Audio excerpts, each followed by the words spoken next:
Question number 2 को solve करेंगे from exercise 7.1। Convert the following ratios to percentage, है ना। आपको रेशियो गिवन है, उसको परसेंटेज में चेंज करना है। तो एक चीज आपको समझ में आ गई कि कोई भी रेशियो गिवन होगा, जैसे फर्स्ट पार्ट में देखिए क्वेश्चन नंबर 2 पार्ट 1, जो रेशियो गिवन है वो है 3:4। अब ये रेशियो को हम किस में लिख सकते हैं? फ्रैक्शन में लिख सकते हैं। जो पहले लिखा है वो न्यूमरेटर में और जो बाद में लिखा है वो डिनोमिनेटर में आ जाएगा। ये आपने इस रेशियो को फ्रैक्शन में चेंज कर लिया। एक बार रेशियो फ्रैक्शन में अगर आ गया तो 100 से मल्टीप्लाई कर देंगे। किस में चेंज करने के लिए? परसेंटेज में चेंज करने के लिए। रेशियो को अगर आपको परसेंटेज में, ठीक है, परसेंटेज में चेंज करना है तो जो भी रेशियो का फ्रैक्शन आएगा, है ना, रेशियो का जो भी फ्रैक्शन आएगा उसमें 100 से मल्टीप्लाई कर दीजिए। सिंपल सी बात है। तो रेशियो का ये फ्रैक्शन हो गया, इसमें 100 से मल्टीप्लाई कर दिया। 4 से ये 100, 4 से ये 1 टाइम, और 4 2 जा 8, 4 5 जा 20, 3 और ये 25। अच्छा, 100 से जैसे ही मल्टीप्लाई करते हैं आप परसेंटेज की साइन भी लगा लेंगे यहाँ पे, है ना। यहाँ पे क्या आ जाएगा? परसेंटेज की साइन। ये परसेंटेज की साइन है, देखिए ये परसेंटेज की साइन है ना। एक बैक स्लैश जैसा रहेगा, ठीक है, ऐसे नहीं, फॉरवर्ड स्लैश जैसा इस तरीके से लाइन रहेगी, और ये क्या हो जाएंगे? ऐसे दो डॉट्स बनते हैं, इन्हें क्या, इसे क्या कहते हैं? परसेंटेज की साइन कहते हैं, ठीक है। तो आप 100 से जैसे मल्टीप्लाई करेंगे वैसे क्या आ जाएगी? यहाँ पे परसेंटेज की साइन आ जाएगी।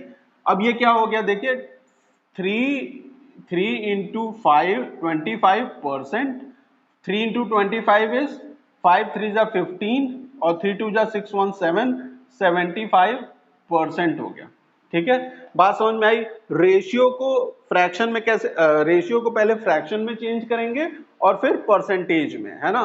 तो रेशियो को फ्रैक्शन में चेंज करना कोई दिक्कत वाली बात नहीं है ना। जो पहले रहता है वो न्यूमरेटर में, जो बाद में है वो डिनोमिनेटर में, फ्रैक्शन में चेंज हो गया।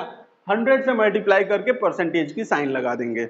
सेकंड है यहाँ पे 2, सेकंड है 2:3 है, ठीक है, 2:3। तो 2:3 है तो सबसे पहले क्या करें? फ्रैक्शन में चेंज करिए। फ्रैक्शन में चेंज करेंगे तो जो पहले है वो न्यूमरेटर में और जो बाद में है वो डिनोमिनेटर में। ये फ्रैक्शन में चेंज हो गया।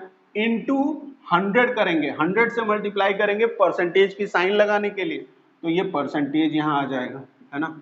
अब ये देखिए ये क्या है? ये सिंप्लीफाई तो होगा नहीं क्योंकि यहाँ पे 2 है, यहाँ पे 100, यहाँ 3 है, तो ये तो डिवाइड होने वाले नहीं क्योंकि ये दोनों क्या है? इवन नंबर्स हैं। तो ये क्या है? एक तरीके से 200/3%, या आप चाहें तो इसे डेसिमल में भी चेंज कर सकते हैं या फ्रैक्शन में भी लिख सकते हैं। तीनों तरीके से आंसर लिख सकते हैं। आप चाहे ऐसे लिख लीजिए, इसको मिक्स फ्रैक्शन में चेंज कर लीजिए या डेसिमल में चेंज कर लीजिए, है ना। हम इसको पहले मिक्स फ्रैक्शन में चेंज करते हैं, फिर डेसिमल में भी चेंज करेंगे। 3 से इसे करेंगे 3 6 18, माइनस करेंगे तो 2 आ जाएगा, यहाँ 0, फिर 3 6 18, माइनस करेंगे तो यहाँ 2 आ गया। तो इसे मैं लिख सकता हूं एज, जो डिनोमिनेटर में होता है वो डिनोमिनेटर में ही रहता है, ठीक है। जिससे डिवाइड कर रहे हैं वो तो डिनोमिनेटर में ही रहेगा।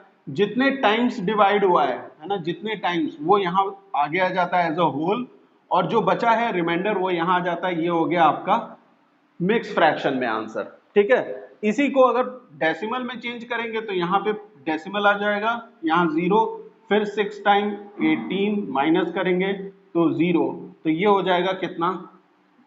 66.6%, है ना। क्लियर है? आप चाहें तो इस तरीके से आंसर कर लीजिए या तो इस तरीके से आंसर कर लीजिए, जैसी आपकी इच्छा। क्लियर है? समझ में आ गया? कोई भी रेशियो गिवन होगा तो उसे आप परसेंटेज में कैसे चेंज करेंगे? 100 से मल्टीप्लाई करेंगे।